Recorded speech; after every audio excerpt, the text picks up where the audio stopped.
Mr. Amachree, thank you for giving us your time. Thank you for having me. Oh, could you set a premise for us, aside from what I've said, a brief history from your perspective? Give us some context for the conflict in Ethiopia, Amhara rebellion precisely.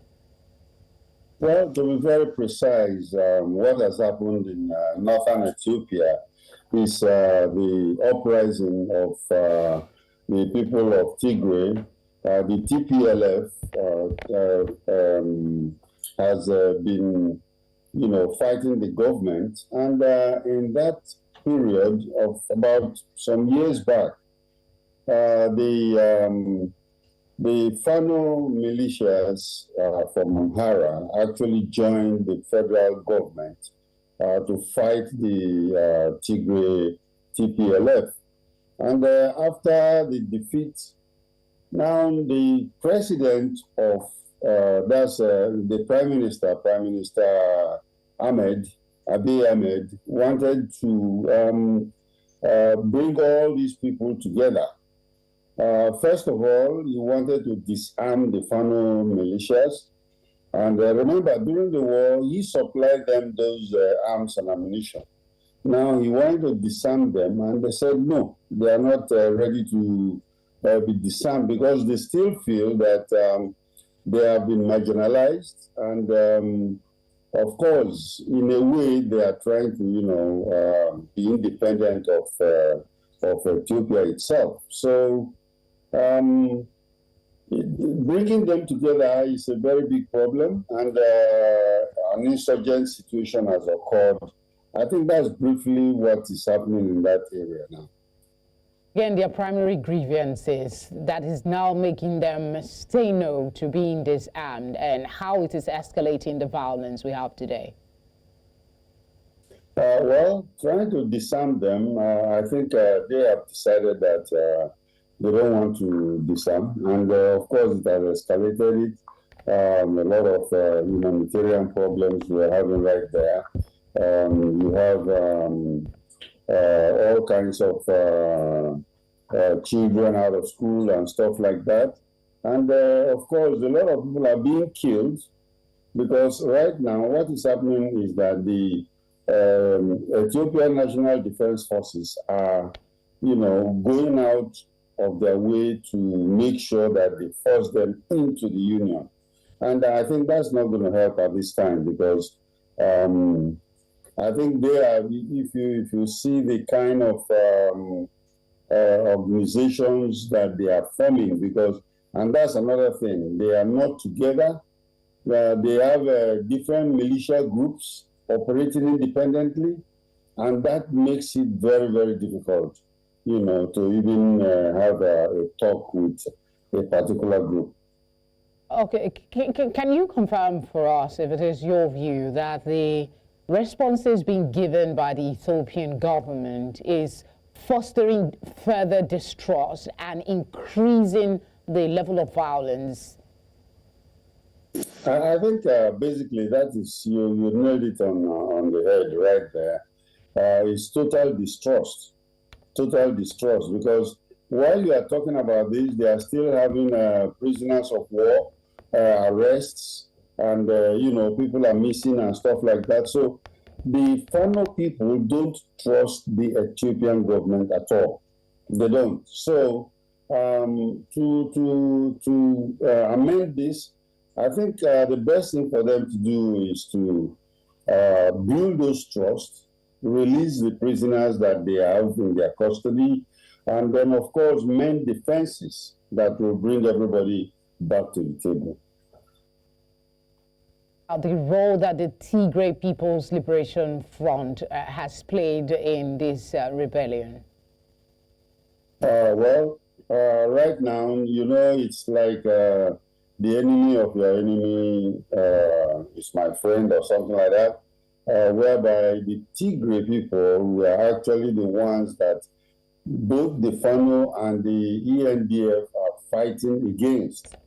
But now that the war is over, the TPLF is still fighting on their, constitutional issues of territorial integrity and stuff like that. So they are a very serious factor in the northern side of the country.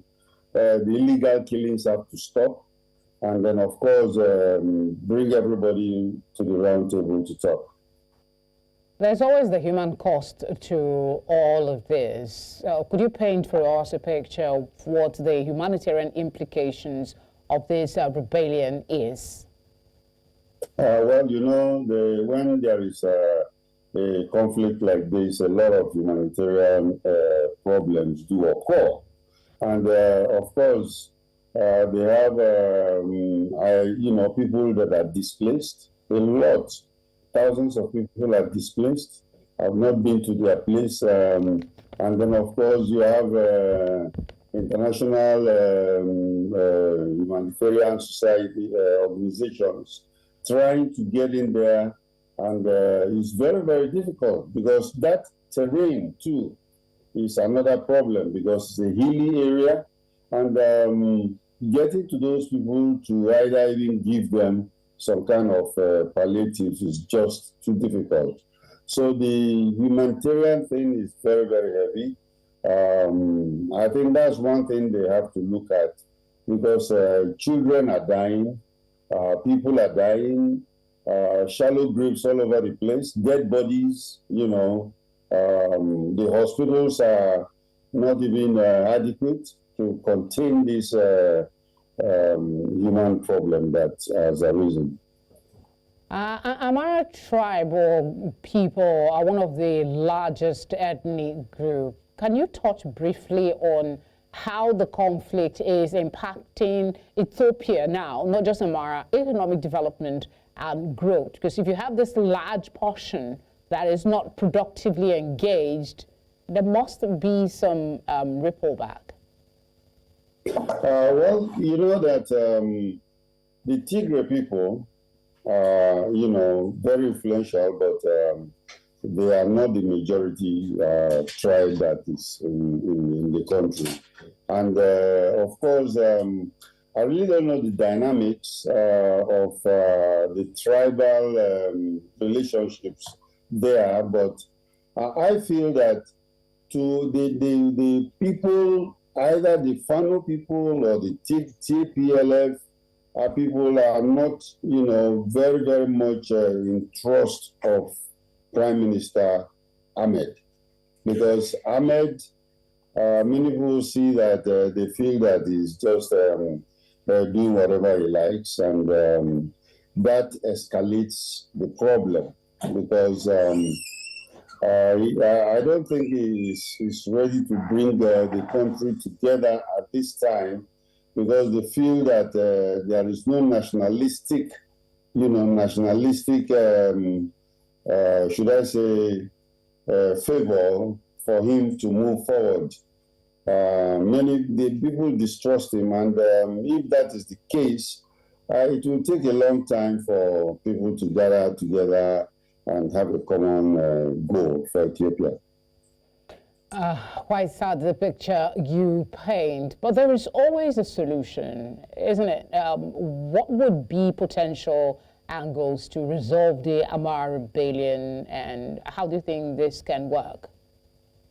Well, for a very lasting solution in Ethiopia, I think number one, they have to build trust. There is a serious distrust going on. And then, of course, there also have to be some kind of constitutional amendments or constitutional reforms that will take place in that country. And then, of course, bringing all of them together. One other thing is that the Fano people have to, they should try and see that they get them together under one leadership. Because what is happening right now, the scattered militia groups does not help, in bringing everybody together. So if they could get Fano to be talking with one voice, and at the same time look at their constitutional situation to adjust some of the territories, I think they'll be heading towards some form of peace in Ethiopia. What role do you think regional organizations like the AU, ECOWAS, and other bodies can play in addressing this issue? Well, maybe AU. Remember that the capital of AU is right there in Addis Ababa. And then, of course, ECOWAS will not have much, in this particular aspect because it's not West Africa. And then, of course, AU has been very, very slack in most of the things that are concerning Africa. If they'll come up with some kind of solid, united front in dealing with problems that African countries are having, I think it will help. But I don't see any kind of effect or impact that AU is going to have on the Ethiopian problem at this time. So much so that the headquarters of AU is right there in Ethiopia with them. And this has been going on, for the past years. So let's see whether there'll be a change of mind or a new idea that will come up to ginger AU to, swing into action. How is this? I know it's like going back a bit, but how is this impacting the national identity and unity of the country? Is this conflict weakening Ethiopia so much so that external forces might come in? Well, I just hope one thing that it strengthens Ethiopia, because Ethiopia is uniquely one of the independent countries in Africa. It was never colonized. The attempts by Italy to take over Ethiopia didn't succeed. And they've been there. They've had a very, very old civilization. Their kingdom has been one that, of course, dates way, way back. Now, for what is happening right now,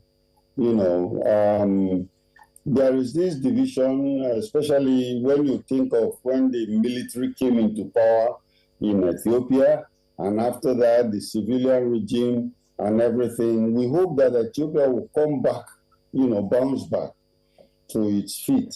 But we're having all these Tigray issues, and then, of course, the Amhara Fanos, the Fano people in Amhara also are causing their own problems. So I hope that the country could come back. I hope that the country will come back. They've done it before, but this time, I don't know. The dynamics okay, aside from hoping, I need perhaps you scare us into some action. What are the potential consequences of inaction with this Amhara rebellion? Well, if the potential inaction would be what many African states are facing, because if they are not ready to bring back all the unity in Ethiopia, there is a tendency for Tigray to break away. There's a tendency for Amhara to break away. And then, of course, that is very, common in the African continent where, countries are breaking away from unions. And at the same time, you have internal agitations, of different countries where people want to either identify themselves as a unique, separate entity. So I hope that it does not become a trend where we start having these breakups in Africa. The unity of purpose or the unity in African society is, I think, what we want to deal with the major issue of neocolonialism, because that is the major existential threat that Africa faces, neocolonialism. And everybody is trying to all the superpowers are trying to use Africa as should I say, a fighting field. But I hope the African leaders are going to look at this and understand that we cannot continue to, fighting among ourselves, breaking up ourselves, because that gives all the external bodies a way to get into Africa and then, of course, do whatever they want to do. It's very, very important. It is indeed. I want your thoughts before we wrap up on the leadership situation in Africa, especially when it comes to conflict that seems to be festering and morphing into different kinds of within a bigger conflict. Is there a way that the leadership in Africa can have perhaps a consensus on what consequences are for inaction on humanitarian crisis as one way to help with addressing some of these conflicts? What you just said, Felicity, is a very, very serious thing for the African continent. And right now, one of the basic issues we have is leadership. The leadership of our different countries and leadership of our different associations, AU, ECOWAS, and all the rest. And right now, when you talk of ECOWAS now, the thing that comes to mind is the AES states, of course, Burkina Faso, Mali, and Niger. And of course, the way they're approaching it and the way that ECOWAS try to approach it. ECOWAS have not succeeded in bringing them back to the fold.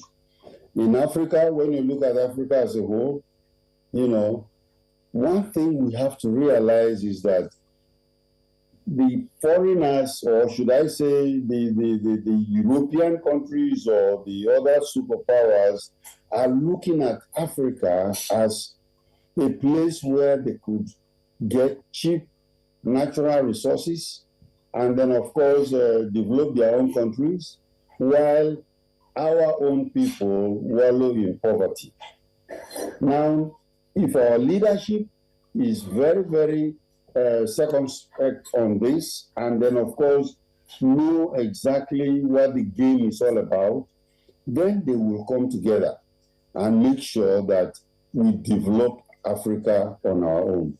But when we are all divided and then they divide us to rule us, you find out that France is making incursions, and the United States is making their own incursions.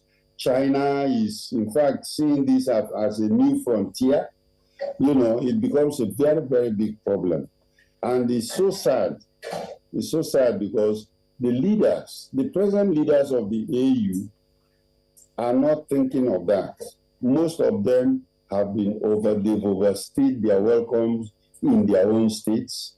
And then, of course, as far as they are concerned, if there is a foreign country coming with new dollars, they prefer to take the dollars, give out their natural resources, and enjoy it. As if we can get our leadership right, we're halfway to becoming the best thing. Thank you very much for speaking with us. We appreciate your time. Thank you for having me.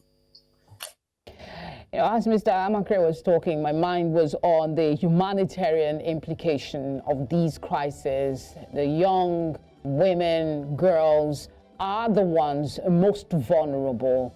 It is hoped, like he has submitted, that leadership and better action is taken to address the issues and end the conflict in Ethiopia.